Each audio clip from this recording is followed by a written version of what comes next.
चलो रेडी है।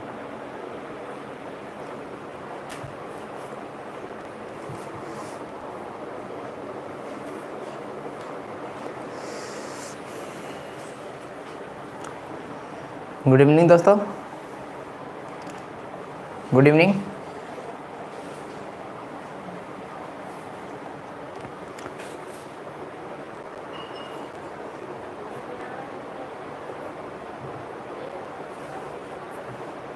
चल रहा है।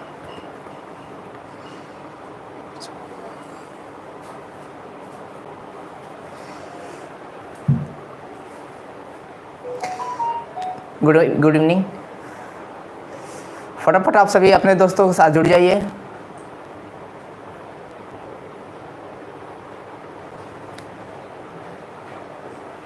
चलिए देखिए,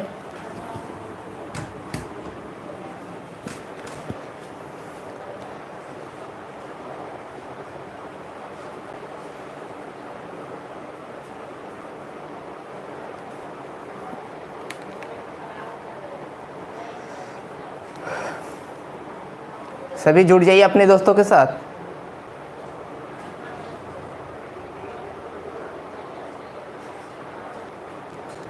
गुड इवनिंग।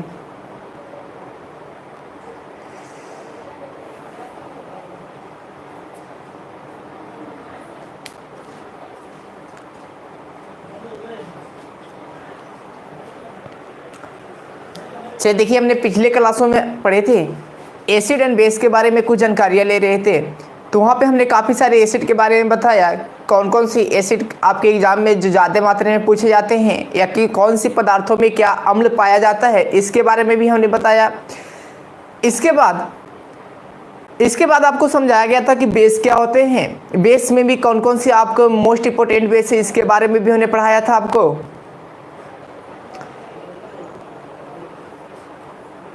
बिल्कुल, गुड इवनिंग।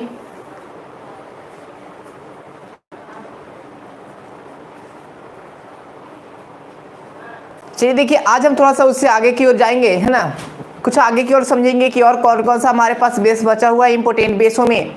तो उसको हम पढ़ लेंगे जो हमारे इंपोर्टेंट बेस बचा हुआ है। तो हमारा टॉपिक होगा, हम पढ़ रहे थे एसिड एंड बेस को।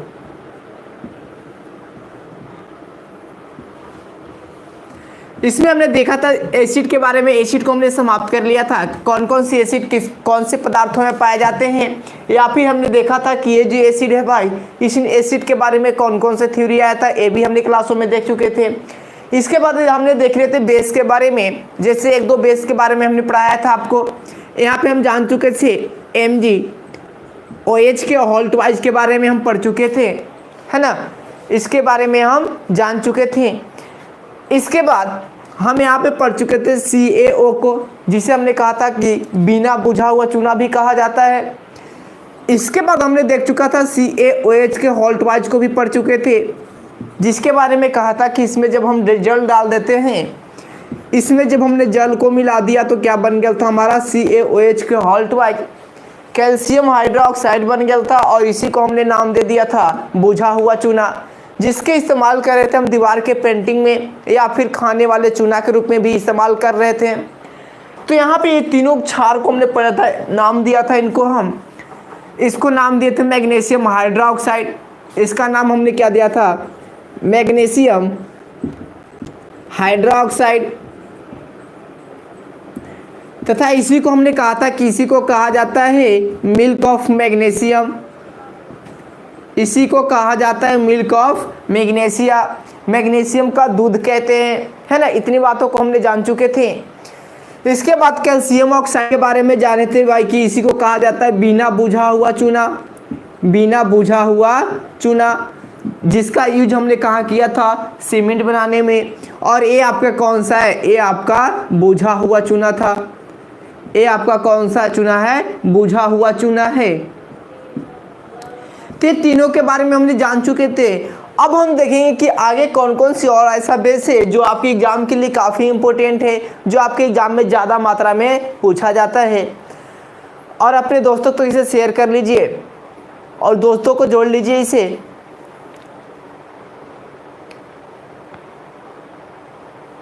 आज का लेक्चर हमारा बहुत ही अच्छा लेक्चर होगा, है ना, बहुत ही इंपॉर्टेंट होगा एग्जाम के व्यू से, क्योंकि इसमें हम अध्ययन करने वाले हैं सॉल्ट के बारे में भी। तो देखिए आगे की ओर हम पढ़ते हैं।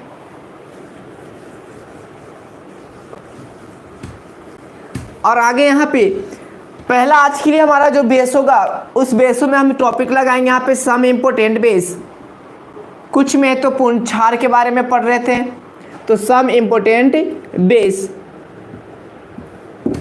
और इस सम इम्पोर्टेंट बेस में आज के लिए जो हमारा बेस होगा, उसमें हम कौन सी बेस के बारे में जानेंगे, तो देखिएगा ध्यान से। आज के लिए हम जो बेस जानने वाले हैं, यहाँ पे पहला बेस होगा हमारा ZNO। पहला बेस कौन सा पढ़ेंगे आज? ZNO के बारे में। तो इसमें देखिएगा कौन कौन से एग्जाम में क्वेश्चन बनेगा। इससे पहले बात तो इसका हम जो नाम देते हैं वो नाम देते हैं जिंक ऑक्साइड। इसका क्या नाम देंगे हम यहाँ पे? Zinc oxide. तो यदि हमसे कहेगा कि जिंक ऑक्साइड के फार्मूला बताइए, या फिर केमिकल फार्मूला या फिर रासायनिक सूत्र क्या होता है, तो हमें क्या बताना है? ZNO के नाम से जानेंगे। तथा इसी ZNO के बारे में अगला क्या समझना है आपको, कि इसी ZNO को कहा जाता है जिंक साइड। इसी ZNO को क्या नाम देते हैं? जिंक साइड के नाम देते हैं, जिंक साइड। यदि हमसे कहा जाएगा कि जिंक साइड का रासायनिक नेम क्या होता है, तो जिंक साइड का रासायनिक नाम क्या बताना है आपका? Zinc oxide. और इसका जो फॉर्मूला है वो क्या बताना है? ZNO के नाम से जानेंगे। तो यहाँ पे आपको इतनी बता के याद रखना होगा कि बताओ भाई जिंक साइड के रासायनिक सूत्र क्या होता है, तो हमें क्या याद रखना है? ZNO को याद रखना है। इसके बाद ZNO के बारे में और क्या समझना है भाई? तो ZNO के बारे में समझना है हमें कि इसका जो यूज है, इस ZNO का जो यूज है वो हम कहाँ करेंगे? तो ZNO का यूज हम करते हैं यहाँ पे एंटीटेनिन। इसका यूज हम करेंगे एंटीटेनिन क्रीम बनाने में। एंटीटेनिन क्रीम बनाने में एंटीटेनिन का जो मतलब होता है वो होता है यहाँ पे धूप से बचाने वाला क्रीम। धूप से बचाने वाला क्रीम। तो धूप से बचाने वाला क्रीम में किसका यूज करते हैं? कौन सा अपना बेस का यूज करते हैं या किस केमिकल का यूज करते हैं? तो क्या बताना हमें? ZNO को बचाना है, या फिर जिंक ऑक्साइड, या फिर क्या बताएंगे? जिंक साइड को बताएंगे। यदि हमसे कहेगा कि बताओ भाई धूप से बचाने वाला क्रीम में किस केमिकल का यूज किया जाता है, तो क्या बताना है आपको? जिंक ऑक्साइड का यूज किया जाता है। इसके बाद देखिए ध्यान से, इसके बाद इस जिंक ऑक्साइड के बारे में क्या समझना है कि इस जिंक ऑक्साइड का यहाँ पे यूज हम और क्या कर लेंगे? तो इसका यूज कर लेंगे आर्टिफिशियल टीथ बनाने में इसका यूज कर लेंगे, है ना। हिंदी में कह देंगे कृत्रिम दांत बनाने में भी इसका यूज होता है। कृत्रिम दांत बनाने में, कृत्रिम दांत बनाने में। तो हमसे कहेगा कि कृत्रिम दांत बनाने में किस केमिकल का यूज किया जाता है, कौन सा रसायन का यूज किया जाता है, तो क्या बताना हमें? ZNO को बताना है। इसके बाद इसी ZNO को कहा जाता है भाई, इसी ZNO के एक और नाम दिया जाता है, कौन सा? Flower of zinc. इसे कहते हैं हम जस्ते का फूल। इसे कहते हैं जस्ते का फूल। तो यदि हमसे कहा जाएगा कि जस्ते के फूल के नाम से भी किसे पुकारते हैं, तो क्या बताना है? जिंक ऑक्साइड को बताना है। तो जिंक ऑक्साइड के बारे में देखो क्या क्या आपको याद रखना है। पहला आपका याद रखना है कि इसकी जो केमिकल फॉर्म नेम है वो क्या जानेंगे? जिंक ऑक्साइड के नाम से जानेंगे। इसके बाद इसे क्या याद रखना है? किसी को हम और किस नाम से जानते हैं, तो इसी को हम जिंक साइड के नाम से भी जानते हैं। इसके बाद इसका हमने कहा कि इसे एक और नाम देते हैं भाई, इसी को हम कहते हैं फ्लावर ऑफ जिंक, या फिर जस्ते के फूल के नाम से जानते हैं। तथा इसका यूज हम कहाँ कहाँ करते हैं, तो इसका यूज करेंगे धूप से बचाने वाले क्रीम बनाने में, जिसको नाम देते हैं एंटीटेनिन क्रीम बनाने में। या फिर इसका यूज हम कहाँ कर लेंगे? कृत्रिम दांत बनाने में, आर्टिफिशियल टीथ बनाने में। इतने जगहों पर इसका यूज किया जाता है, तो इसको याद रखिएगा। इसके बाद देखिए ध्यान से अगला बेस, इससे स्क्रीनशॉट लीजिएगा आप, इससे स्क्रीनशॉट लीजिएगा। और इसके बाद देखिए आगे की ओर अगला बेस जो हमारा है भाई वो आपका है सोडियम बाइकार्बोनेट। सोडियम बाइकार्बोनेट, और सोडियम बाइकार्बोनेट से बहुत ही अच्छे एग्जाम में क्वेश्चन बन जाते हैं। जैसे देखिएगा अगला बेस हमारा है सोडियम बाइकार्बोनेट। सोडियम बाइकार्बोनेट, यदि हमसे कहेगा कि सोडियम बाइकार्बोनेट का रासायनिक फार्मूला क्या होता है, तो सोडियम बाइकार्बोनेट का जो रासायनिक फार्मूला होता है भाई वो हमें यहाँ पे याद रखना है NaHCO3।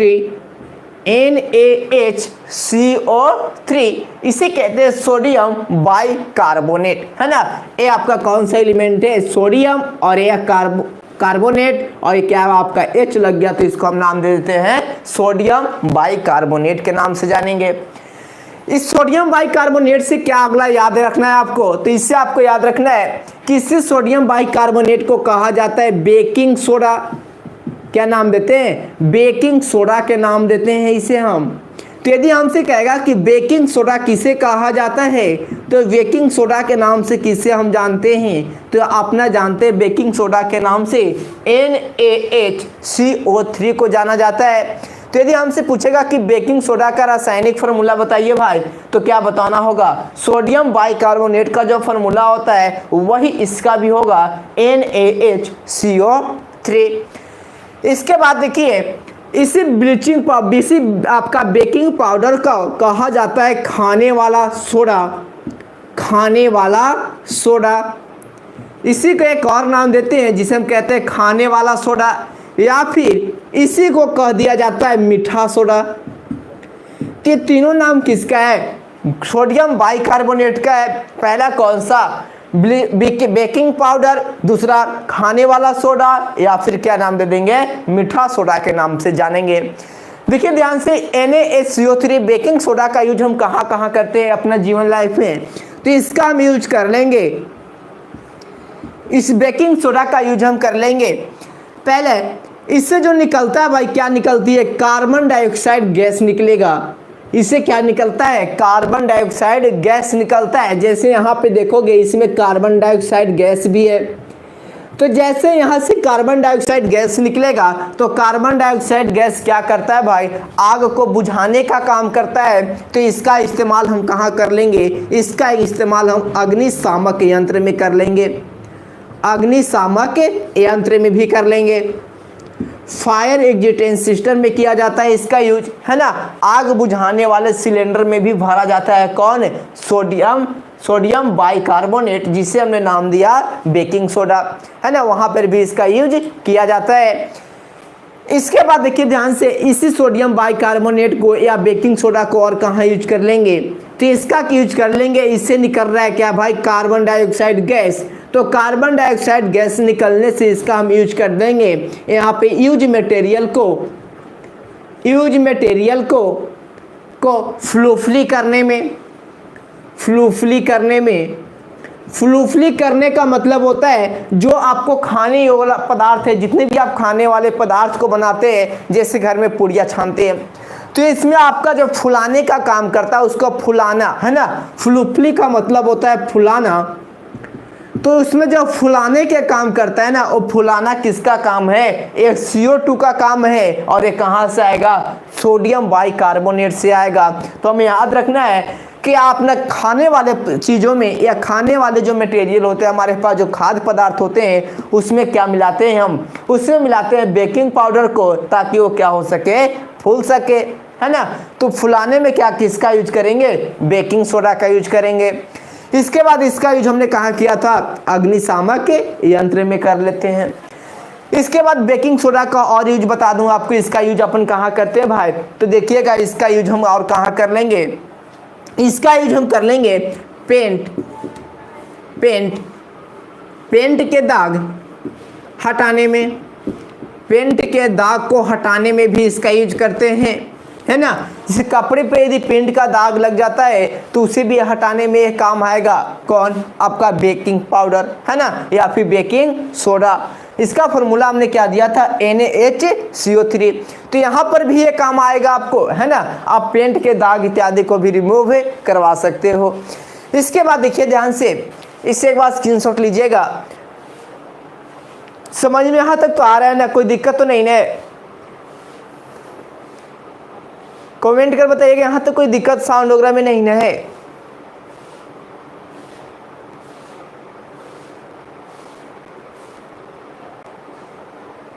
चलिए इसके बाद देखिए, बहुत अच्छा मन जी। चलिए आगे देखिए, इसके बाद अगला हमारा जो सोडा पढ़ना है वो आपका है NaOH,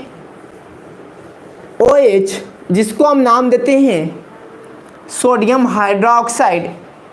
तो यहाँ पे हम अगला जानेंगे कौन सा सोडा, NaOH के नाम से।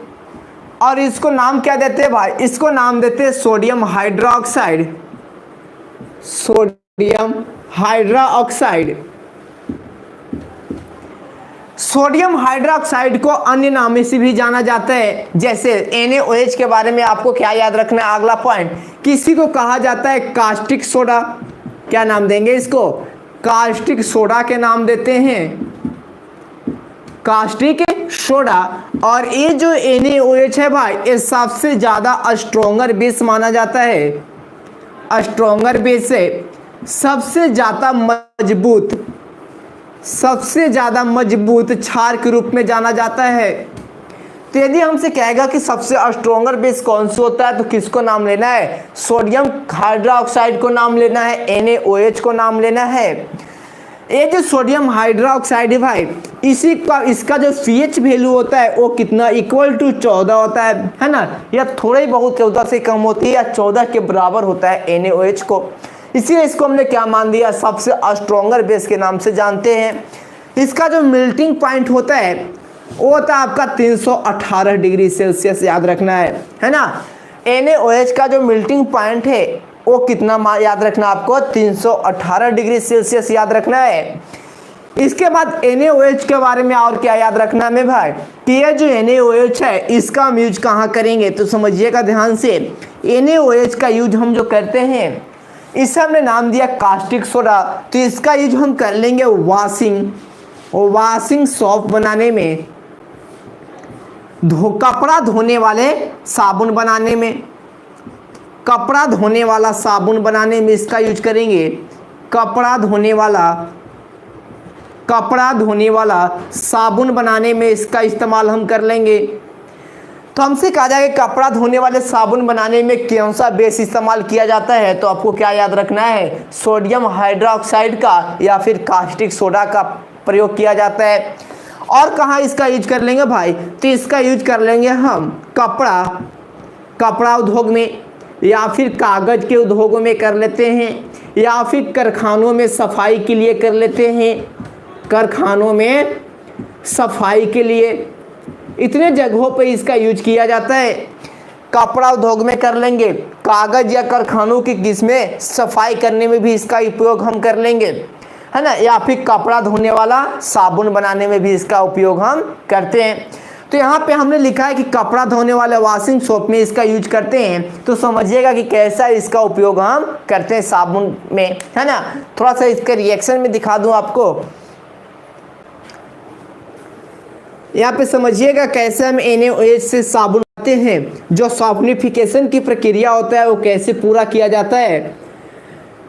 मान लो कि यहाँ पे कोई आपका लॉन्ग चेन, कोई फैट है, कोई वसा है। जब वसा क्या होते हैं भाई? तो वसा लॉन्ग चेन कार्बन होते हैं।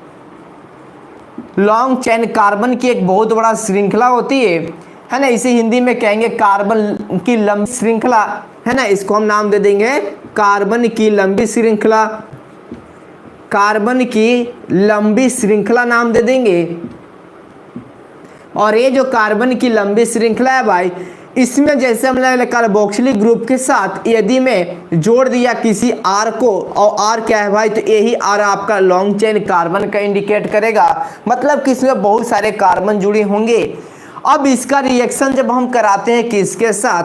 जब NaOH के साथ इसका रिएक्शन कराई जाती है, कास्टिक सोडा के साथ इसका रिएक्शन कराया जाता है, तो देखना ध्यान से, इस रिएक्शन को हम नाम देंगे सॉफ्टनिफिकेशन।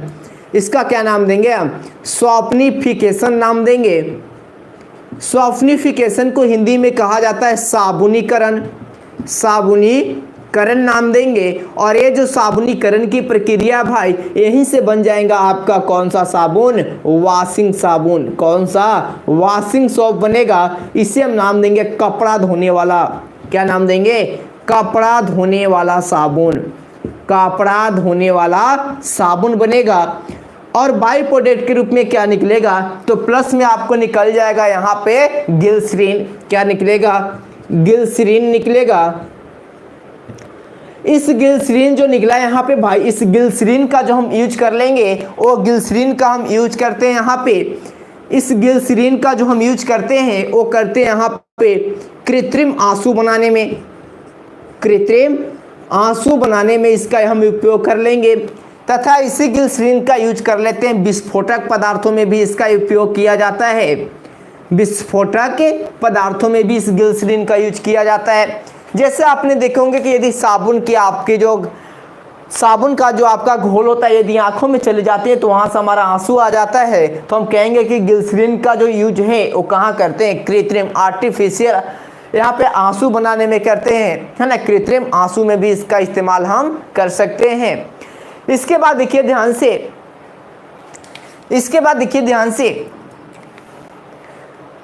इसके बाद जब इसी लॉन्ग चेन कार्बन वाला का रिएक्शन, जब इसी लॉन्ग चेन कार्बन वाले वसा का रिएक्शन NaOH के साथ न करवाकर, यहाँ से मैं इसको रिमूव कर रहा हूँ, NaOH के साथ न करवाकर इसका रिएक्शन यदि हम करवा दें, ये वही सॉफ्टनिफिकेशन प्रोसेस रहेगा, वही सॉफ्टनिफिकेशन प्रोसेस रहेगा। तो यहाँ पे कपड़ा धोने वाला साबुन न बनकर इसका यदि मैं रिएक्शन करवा दूँ KOH के साथ, जिसको हम नाम देते हैं यहाँ पे potassium, potassium hydroxide, potassium hydroxide, और यदि पोटासियम हाइड्रोक्साइड के साथ इसकी रिएक्शन करवा दूं जिसका pH वैल्यू जो होता है भाई वो होता है 12.5, NaOH का जो pH वैल्यू था वो कितना था, 14 था। इस सबसे ज़्यादा स्ट्रोंगर बेस है तो साबुन भी कुछ ज़्यादा स्ट्रोंग बनेगा, तो उस साबुन का इस्तेमाल हम कहाँ कर लेंगे, कपड़ा धोने में कर लेंगे। मगर यहाँ पे KOH क्या, इसका pH वैल्यू कम है, और pH वैल्यू कम है तो इससे थोड़ा सा कम हार्ड साबुन बनेगा, कम हार्ड साबुन बनेगा, उसको हम कह देंगे कि ये नहाने वाला साबुन हो गया।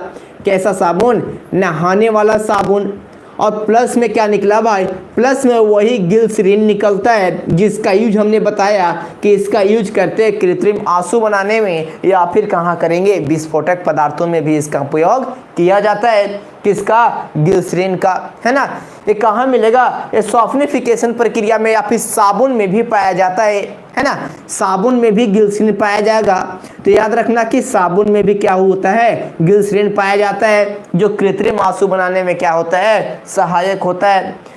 नहाने वाला जो साबुन प्राप्त हुआ किससे प्राप्त हुआ, पोटेशियम हाइड्रोक्साइड से प्राप्त हुआ आपका, है ना। हाँ जी बिल्कुल, सॉफ्ट साबुन प्राप्त होता है, पोटेशियम हाइड्रोक्साइड, इसे सॉफ्ट साबुन प्राप्त होता है। इसको हम नहाने वाला साबुन नाम देते हैं, सॉफ्ट सोप, है ना। इसके बाद जब इसी लॉन्ग चेन कार्बन वाला का उपयोग हम कर लेंगे, इसी को रिएक्शन करवा देंगे SO3 और H के साथ, जिसको हम नाम देते हैं सल्फोनिक, सल्फोनिक, सल्फोनिक एसिड। और जब इसके साथ इसको रिएक्शन करवा देंगे तो क्या बन जाएगा, इस निर्माण हो जाएगा आपका सल्फोनिक हाइड्रोक्साइड नाम देंगे, सल्फोनिक हाइड्रोक्साइड नाम देंगे। और इसी सल्फोनिक हाइड्रोक्साइड से जब रिएक्शन करवा दी जाती है लॉन्ग चेन कार्बन को, तो यहाँ पे बन जाता है डिटर्जेंट। क्या बन जाएगा, डिटर्जेंट बन जाएगा। और इस डिटर्जेंट को हम इस्तेमाल कहाँ कर लेंगे, कपड़ा धोने में। कहाँ कर लेंगे, कपड़े धोने में कर लेंगे। तो यदि कहेगा कि बताओ भाई आप कपड़ा धोने वाले साबुन बनाने में कौन सा केमिकल का यूज करते हैं, तो कौन सा बेस बताना है आपका, NaOH। इसके बाद कहेगा कि नहाने वाले साबुन बनाने में कौन सा क्षार का उपयोग करते हैं, कौन सा बेस इस्तेमाल किया जाता है, तो क्या बताना है, KOH को बताना है। और डिटर्जेंट बनाने में किसका यूज करते हैं, तो यहाँ पे SO3H का उपयोग कर लेते हैं, ठीक है। इसके बाद देखिए ध्यान से, आवाज नहीं जा रही है क्या दीपक जी, आवाज थोड़ा आवाज़ तो जा रहा है दीपक की, आवाज़ तो बिल्कुल सही है। एक बार मोबाइल को आप रिफ्रेश कर लीजिए। चलिए देखिए ध्यान से, आवाज़ सही है। इसके बाद देखिए ध्यान से, इसके बाद हमें आगे क्या समझना है, इसके बाद हमें आगे यहाँ पे समझना है, यहाँ पे आगे अगला बेस हमें पढ़ना है KNO3 को। अगला क्या पढ़ना है, KNO3। इसको नाम देते हैं पोटेशियम नाइट्रेट। क्या नाम देंगे, पोटेशियम नाइट्रेट। पोटेशियम नाइट्रेट के नाम से जानते हैं। तो यदि हमसे कहेगा कि पोटेशियम नाइट्रेट का फॉर्मूला क्या होता है तो क्या बताना है, KNO3 बताना है। इससे दो क्वेश्चन आपके एग्जाम में काफ़ी जाते आते हैं, उसको याद रखना। पहला क्या याद रखना भाई, कि इसका हम यूज कहाँ करते हैं। तो देखिएगा ध्यान से, पोटेशियम नाइट्रेट का जो यूज है, ये पोटेशियम और ये नाइट्रोजन और ऑक्सीजन, ये भी एक्सप्लोजिव एलिमेंट है।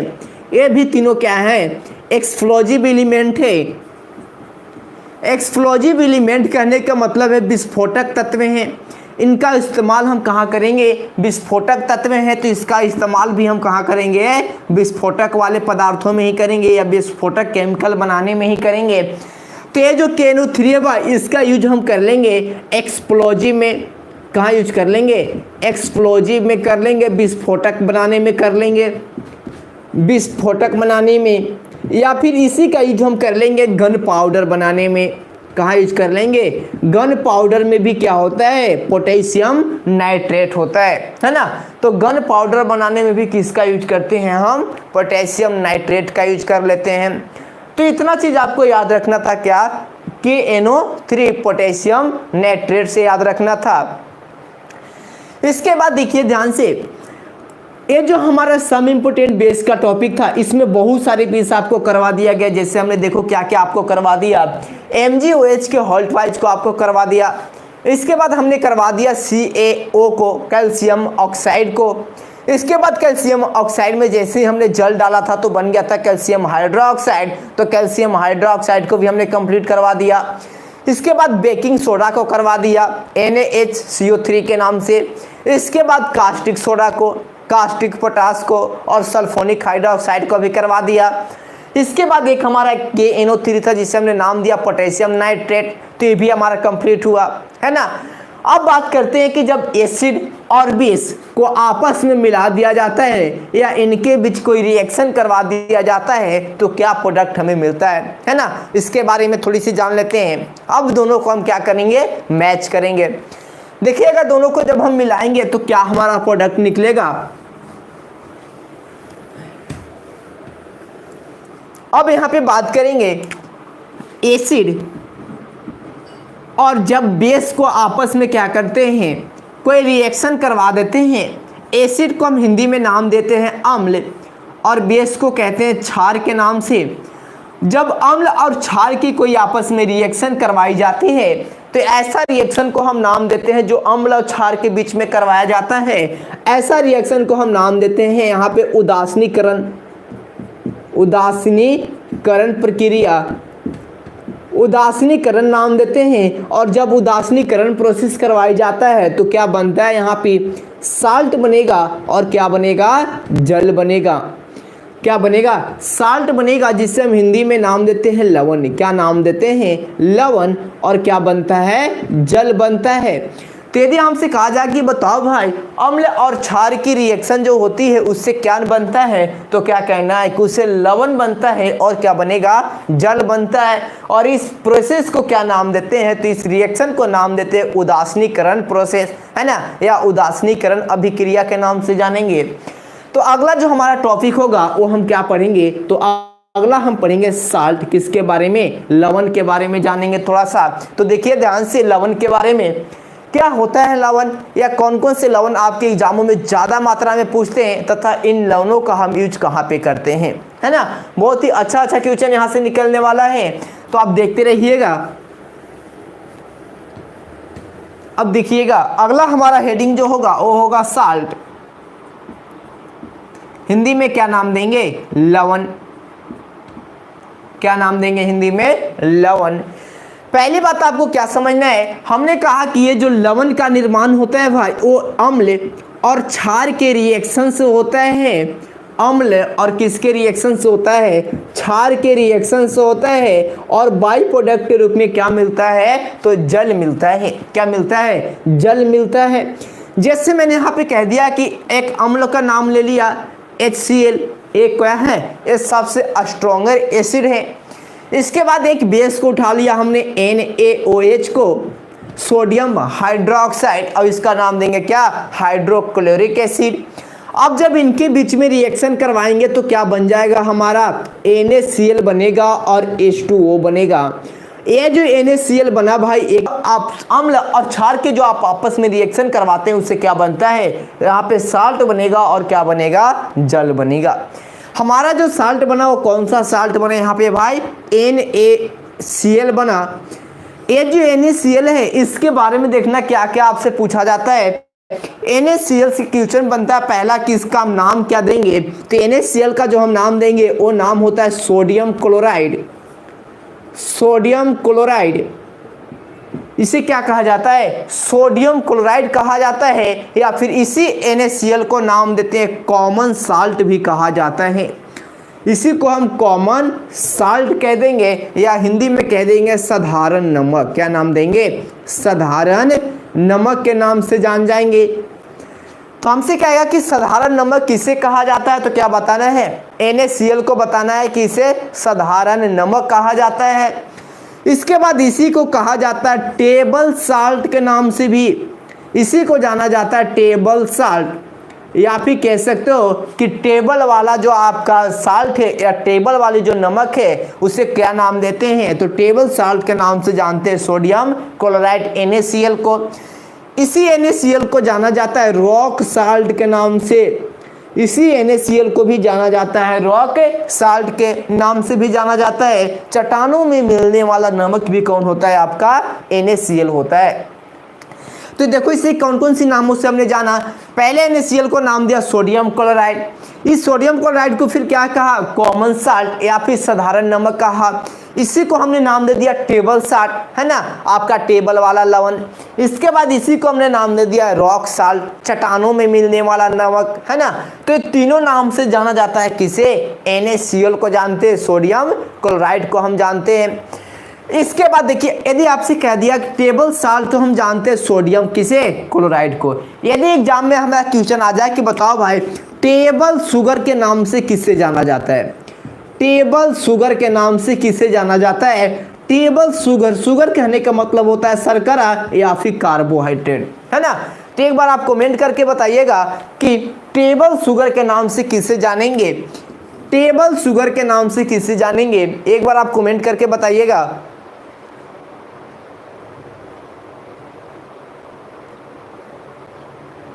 सुक्रोज, बहुत अच्छा, सुक्रोज किससे नाम देंगे, सुक्रोज को जानेंगे हम टेबल शुगर के नाम से। टेबल शुगर के नाम से हम किसे जानते हैं, सुक्रोज को जानते हैं, है ना। कुछ लड़के ने सही आंसर दिया, टेबल शुगर के नाम से हम किसे जानेंगे, सुक्रोज को जानेंगे। इसके बाद देखिए ध्यान से, इसके बाद आपसे क्या पूछा जाएगा साल्ट से क्वेश्चन। एक होता है हमारे पास इप्सम सॉल्ट।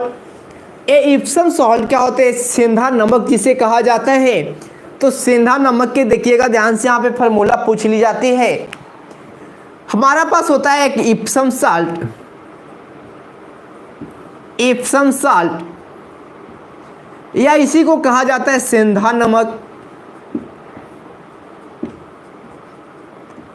तो ये जो सेंधा नमक है भाई, इसका जो केमिकल फॉर्मूला होता है, इसका जो रासायनिक सूत्र होता है उसे हम MgSO4 के नाम से जानते हैं। तो ये जी हमसे कहा जाएगा कि बताओ भाई ये जो आपका इप्सम साल्ट है, सेंधा नमक है, इसका रासायनिक सूत्र कौन सा है। तो आपको क्या याद रखना है, MgSO4, है ना, इंटू 7H2O के नाम से इसे हम जानेंगे, MgSO4 इंटू 7H2O के नाम से जानेंगे। इसका केमिकल नेम हम देते हैं मैग्नीशियम सल्फेट। क्या नाम देंगे? Magnesium sulphate. मैग्नीशियम सल्फेट के नाम से इसे हम जानेंगे। तो यदि कहा जाएगा कि बताओ भाई इप्सम साल्ट किसे माना जाता है, तो इप्सम साल्ट हम किसे कहते हैं? मैग्नीशियम सल्फेट MgSO4N2 को जानेंगे। उसी प्रकार यदि आपसे कह दिया कि ग्लोबर साल्ट के नाम से किसे जानते हैं, तो ग्लोबर साल्ट के नाम से हम जानते हैं ग्लोबर साल्ट। तो ग्लोबर साल्ट के नाम से या ग्लोबर लवण के नाम से हम किसे जानेंगे? तो ग्लोबर साल्ट के नाम से जानते हैं हम Na2HA4N2 को जानते हैं। इसको नाम देते हैं सोडियम सल्फेट। सोडियम सल्फेट के नाम से जानेंगे। इसके बाद एक और नमक होता है जिसे आप कहते हो मोर सॉल्ट। मोर साल्ट, इसे मोर साल्ट कहा जाता है। तो मोर साल्ट के नाम से किसे हम जानते हैं? तो मोर साल्ट के नाम से जानते हैं हम Fe2SO4 NH4 के हॉल्ट वाइज N2SA4 को जानेंगे, है ना। किसको जानेंगे? Fe2SO4 NH4 के हॉल्ट वाइज SO4 को हम किस नाम से जानते हैं? मोर साल्ट के नाम से जानते हैं। देखना ध्यान से, इसका हम क्या नाम देंगे? इसका नाम देते हैं हम हाइड्रेटेड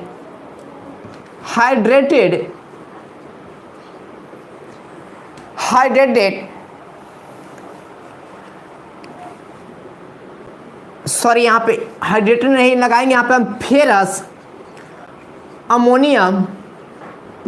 फेरस अमोनियम सल्फेट के नाम से जानते हैं।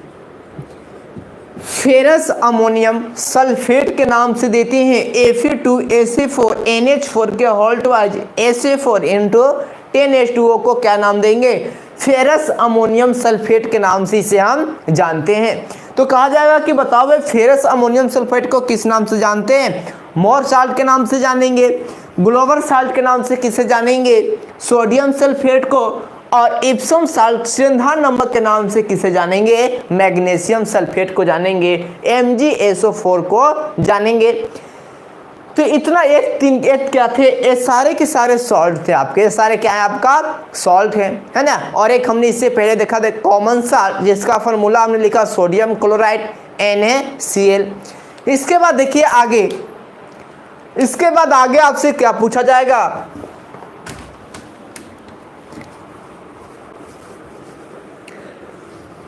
साल से आओ कौन कौन से क्वेश्चन लवण से हमारा बन जाता है। तो लवण से हमारा आगे क्वेश्चन बनेगा, जैसे एक लवण होता है जिसको हम नाम देते हैं यहाँ पे फिटकिरी। फिटकिरी को एक और नाम दिया जाता है जिसे कहा जाता है पोटास एलम।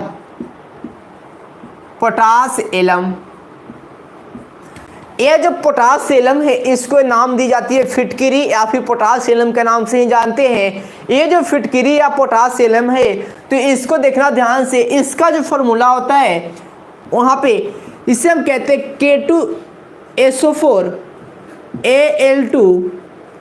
Al2SO4 के होल क्यूब इनटू 24H2O।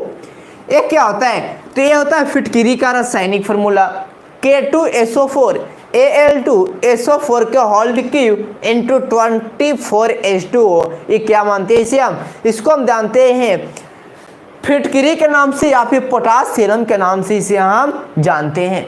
इस पोटास सीरम का यूज हम कहाँ कहाँ करते हैं? तो इसका यूज हम कर लेते हैं एंटीसेप्टिक के रूप में। इसका यूज कहाँ कर लेंगे? एंटीसेप्टिक के रूप में यूज कर लेंगे। एंटीसेप्टिक केमिकल एक प्रकार का है, या फिर कह सकते हो कि एंटीसेप्टिक क्रीम में यूज कर लेते हैं। ये जो एंटीसेप्टिक क्रीम में यूज करेंगे, कहाँ पे यूज करेंगे इसका तो समझना ध्यान से। इसका यूज कर लेंगे हम ब्लड के क्लॉटिंग बनाने में, ब्लड के क्लॉटिंग बनाने में, रक्त के थक्का बनाने में, रक्त का थक्का बनाने में। देखते हो जब हमारा हाथ या पैर कट जाते हैं या कहीं पे नस से कट जाते हैं तो वहाँ पे फिटकिरी को लगा देने से ब्लड का क्या होता है? क्लोटिंग जम जाता है, और ये जो ब्लड का क्लोटिंग जमा, इस प्रोसेस को हम नाम देते हैं coagulation process. Coagulation process Hindi में कहा जाता है अस्कंदीकरण, अस्कंदीकरण प्रक्रिया। तो ब्लड का जो फिटकरी द्वारा जमाया गया उस ब्लड को जमने या रुधिर को जमने की जो प्रोसेस हुआ या प्रक्रिया हुआ, उस प्रक्रिया को हम नाम दे देंगे कोएगुलेशन प्रक्रिया, या फिर नाम दे देंगे अस्कंदीकरण प्रोसेस के नाम से इसे हम जानेंगे। इसके बाद इसी पोटासियम का हम यूज कर लेते हैं कहाँ पे, तो इसी पोटासियम का हम यूज कर लेंगे आपके ना, पोटासियम का एक जगह और यूज कर लेंगे जल को मृदु बनाने में, या फिर जल को साफ करने में, जल को साफ करने में भी इसका यूज होता है। इसका हमने 3 जगह यूज देखा, एक तो ब्लड के क्लोटिंग बनाने में जिसका नाम दिया कोएगुलेशन प्रक्रिया जो एंटीसेप्टिक प्रकार से काम करेगा, और एक जल को क्या साफ करने में या फिर जल को मृदु बनाने में भी कह सकते हो कि जल को क्या बनाता है, मृदु बनाने का काम करता है कौन, अपना फिटकरी या फिर पोटासियम के नाम से जिसे हम जानते हैं। तो यहाँ पे भी अपना काम करते हैं। हाँ, सेविंग में भी इसका यूज करते हैं, जिस सेविंग में ही नगेंद्र सही आपने कहा, नगेंद्र जी आपने सही कहा, सेविंग में इसका यूज करते हैं हम। इसके बाद देखिए ध्यान से, अगला हमारा सॉल्ट, अगला हमारा यहाँ पे KMnO4, एक साल्ट जिसको नाम देते हैं KMnO4। इसे कहा जाता है पोटासियम परमैंगनेट के नाम से जानते हैं, पोटासियम परमैंगनेट के नाम से इसे जानेंगे। पोटासियम परमैंगनेट फॉर्मूला क्या हो जाएगा, KMnO4 हो जाएगा। यहाँ पे जो हम जानेंगे इस पोटासियम परमैंगनेट को, इसका देखना ध्यान से यूज कहाँ हम करते हैं, इसका हम यूज कर लेंगे रेड मेडिसिन बनाने में, रेड मेडिसिन बनाने में भी इसका इस्तेमाल करते हैं। कहें तो लाल दवा बनाने में, लाल दवा बनाने में। लाल दवा क्या होता है भाई, तो लाल दवा आपको एग्जांपल दो, यदि आप मेडिकल क्षेत्र में से होंगे या फिर मेडिकल इत्यादि में कभी दवा लेने जाते होंगे तो वहाँ पे एक दवा का नाम है जिसे नाम देते हैं बेटाडीन, बेटाडीन। और ये बेटाडीन जो है भाई, इस बेटाडीन का यूज हम करते हैं क्या, जले हुए चढ़ाने पर या फिर कहीं पे कटे हुए पर चढ़ाने पर, है ना, तो वहाँ पे यूज करते हैं। इसका कलर कैसा होता है, इसका कलर हल्का रेड होता है ना, और इसमें क्या मिलाया हुआ रहता है, तो KMnO4 मिलाया हुआ रहता है, पोटेशियम परमैंगनेट, जिसको हमने कहा कि इसका यूज कहाँ करते हैं, रेड मेडिसिन बनाने में, जैसे आपका कौन सा मेडिसिन, बेटाडीन इत्यादि में पाया जाएगा आपका, है ना। बेटाडीन में क्या होगा आपका, पोटेशियम परमैंगनेट होते हैं। इसके बाद देखिए ध्यान से, इसी पोटेशियम परमैंगनेट को हम यूज कर लेते हैं एंटीटेनिन, एंटीटेनिन केमिकल बनाने में भी इसका यूज होता है। इसका यूज हम कहाँ कर लेते हैं, एंटीटेनिन केमिकल बनाने में यूज कर लेते हैं, या फिर कह सकते हो कि इसी पोटेशियम परमैंगनेट का यूज कर लेते हैं हम कुआं में जल को शुद्ध करने में, जल को शुद्ध करने में यूज कर लेते हैं, शुद्ध करने में, कुआं में जल को शुद्ध करने में भी यूज कर लिया जाता है किसका, पोटेशियम परमैंगनेट का, है ना। तो इतने क्वेश्चन आपसे इससे याद रखना था, कौन कौन सा, पहली बात कि KMnO4 को क्या कहा जाता है, पोटेशियम परमैंगनेट कहा जाएगा। इसके बाद इसका हम यूज कहाँ कर लेंगे, रेड मेडिसिन बनाने में, लाल दवा बनाने में इसका यूज कर लेंगे, जैसे कौन सी दवा, बेटाडीन, है ना, कलर कैसा होगा, लाल होगा। इसके बाद इसी KMnO4 का हमने यूज कहाँ पे कर लिया, एंटीटेनिन केमिकल बनाने में भी इसका इस्तेमाल होगा। इसके बाद इससे हम कुआं में जल के शुद्धिकरण में या जल को साफ करने में भी इस्तेमाल कर लेते हैं किसका, KMnO4 का। इसके बाद अगला समझिएगा, अगला कौन सा है, अगला हमारा सॉल्ट होगा bleaching powder, bleaching powder CaOCl2, इसे क्या नाम देते हैं, तो इसे कहा जाता है ब्लीचिंग पाउडर। इसको ब्लीचिंग पाउडर के नाम से जाना जाता है। अब ब्लीचिंग पाउडर से देखना क्या क्वेश्चन बनता है। इससे एक क्वेश्चन बहुत ही इंपॉर्टेंट होता है कि इसका जो ब्लीचिंग पाउडर का जो यूज करते हैं वो हम करते हैं स्विमिंग पूल के अंदर, स्विमिंग पूल में जर्मीसाइड के रूप में। किस में यूज करेंगे? स्विमिंग पूल में जर्मीसाइड के रूप में यूज करेंगे। जर्मीसाइड कहने का मतलब होता है कीटाणुनाशक के रूप में, कीटाणुनाशक के रूप में यूज करते हैं। कहाँ पे? तो इसका यूज करेंगे कीटाणुनाशक के रूप में स्विमिंग पूल इत्यादियों में, जल के सफाया में इसका यूज किया जाता है। किसका? ब्लीचिंग पाउडर का। तो यदि हमसे कहेगा कि ब्लीचिंग पाउडर का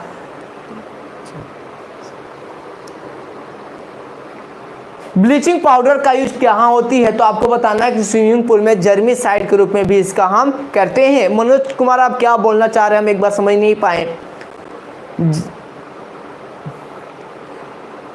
कलरिंग में तो इससे हमें ये याद रखना था किससे? ब्लीचिंग पाउडर से। इसके बाद देखिए ध्यान से, एक आपका यहाँ पे कंपाउंड है Na2CO3। इस Na2CO3 को नाम दी जाती है सोडियम कार्बोनेट, सोडियम कार्बोनेट। और इसी सोडियम कार्बोनेट को कहा जाता है सोडा एस। क्या कहा जाता है? सोडा एस के नाम से भी जाना जाता है ना। तो यदि हमसे कहेगा कि सोडा एस के नाम से किसे जानते हैं, तो किसे बताना है आपको? Na2CO3 को बताएंगे। इसे कहा जाता है सोडियम कार्बोनेट। क्या नाम देंगे इसका? सोडियम कार्बोनेट नाम देंगे, या फिर इसी को नाम देंगे हम सोडा एस। अब इस सोडा एस में क्या करेंगे हम?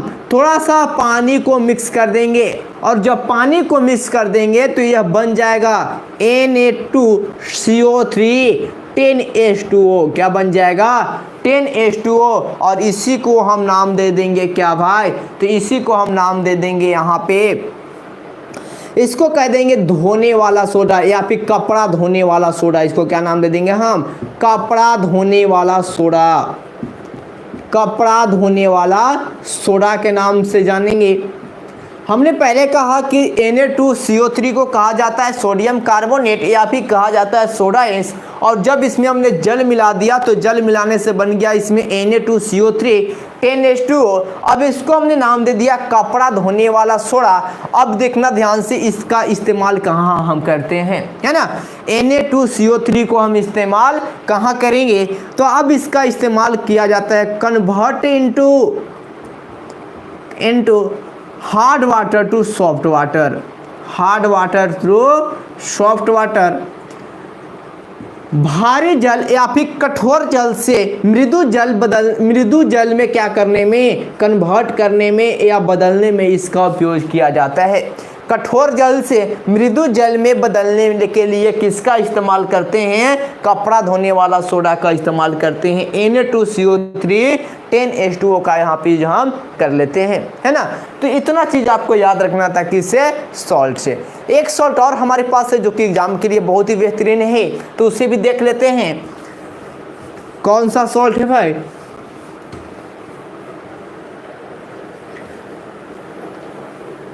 वो हमारा यहाँ पे जिप्सम है, जिसे हम नाम देते हैं यहाँ पे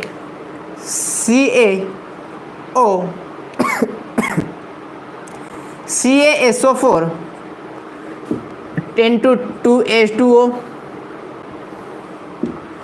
देखना ध्यान से, ये जो जिप्सम है, इस जिप्सम का हम यूज कहाँ कहाँ करते हैं, इस बात को थोड़ी सी समझ लेते हैं, है ना। इसका यूज हम कहाँ कहाँ करेंगे इसको देख लेते हैं थोड़ा सा। चलिए देखिए,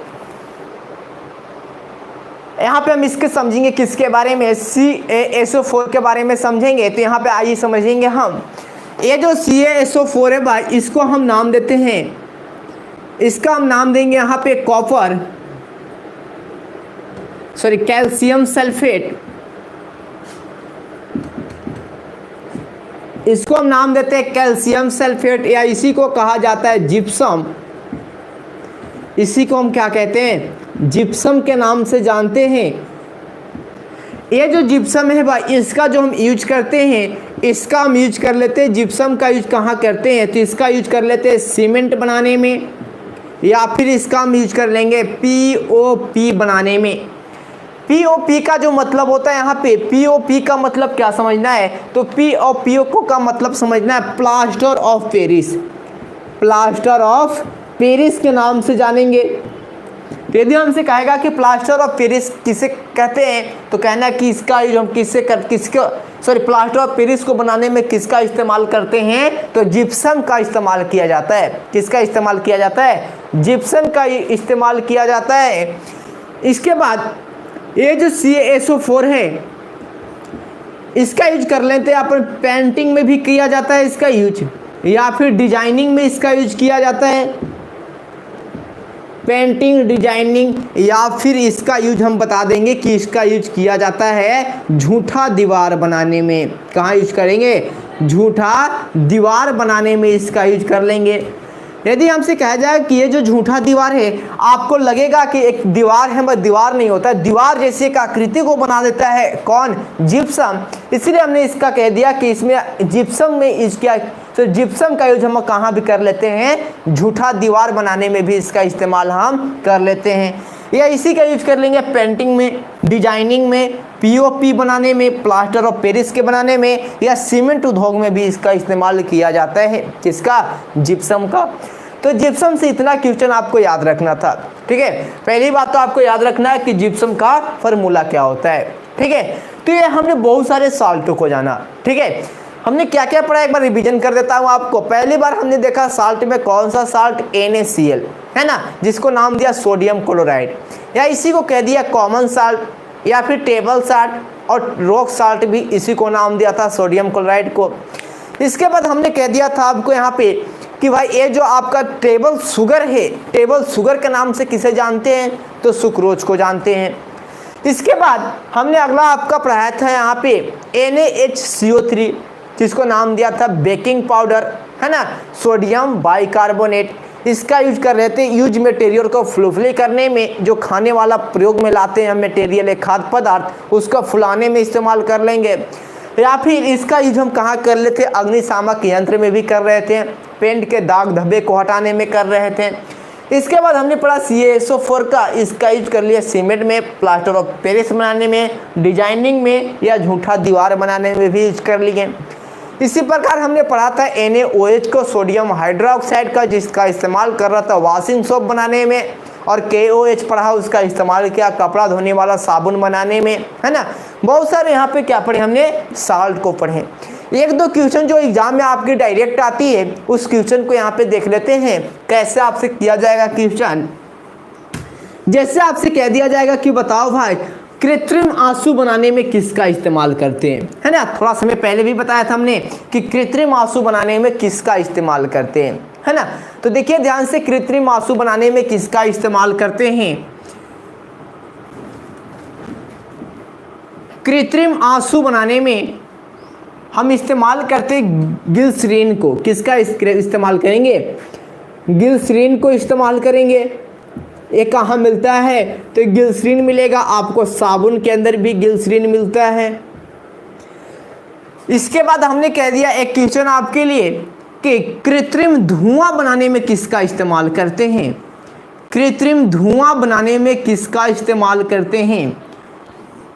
तो कृत्रिम धुआं बनाने में जो हम इस्तेमाल करते हैं ना, कृत्रिम धुआं बनाने में किसका इस्तेमाल करेंगे, तो देखिएगा कृत्रिम धुआं बनाने में हम इस्तेमाल करते हैं NH4OH को। इसे कहा जाता है अमोनियम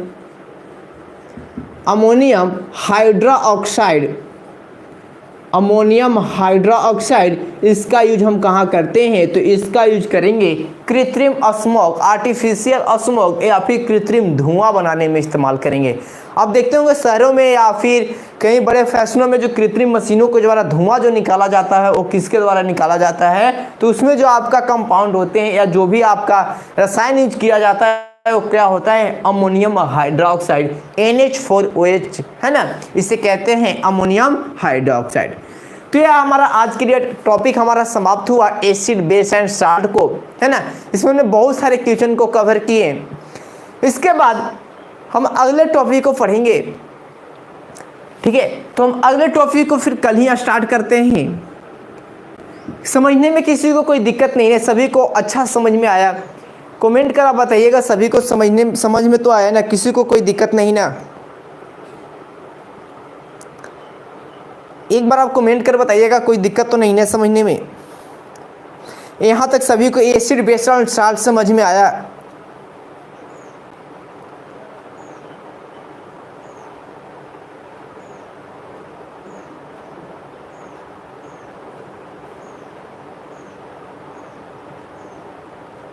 एक बार कमेंट करके बताइएगा, सेशन समझ में तो आया ना?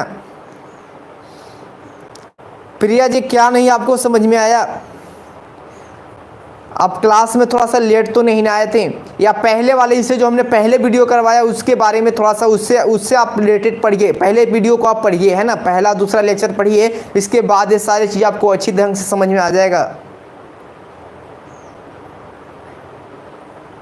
अब बाद में क्लास ज्वाइन के तो पहले वीडियो को आप पढ़िए अच्छा से, बहुत ही अच्छा मैंने उसमें इंट्रोडक्शन दे रखा है कि हमें क्या पढ़ना है ना, इसके बाद आपको समझ में आ जाएगा।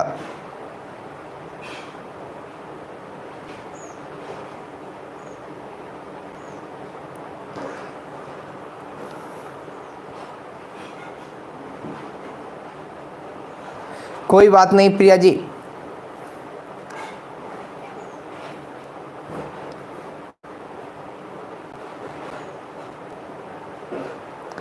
क्लास को टाइम से ज्वाइन कर लेना है।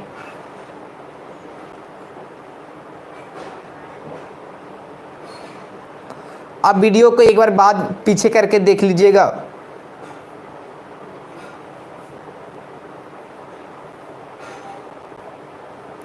हम अगले टॉपिक को पढ़ेंगे, है ना, हमारा कल के लिए टॉपिक होगा, बहुत ही अच्छा टॉपिक आपके लिए लाएंगे हम, जो कि एग्जाम में बहुत ही बार पूछा जाता है क्वेश्चन उससे।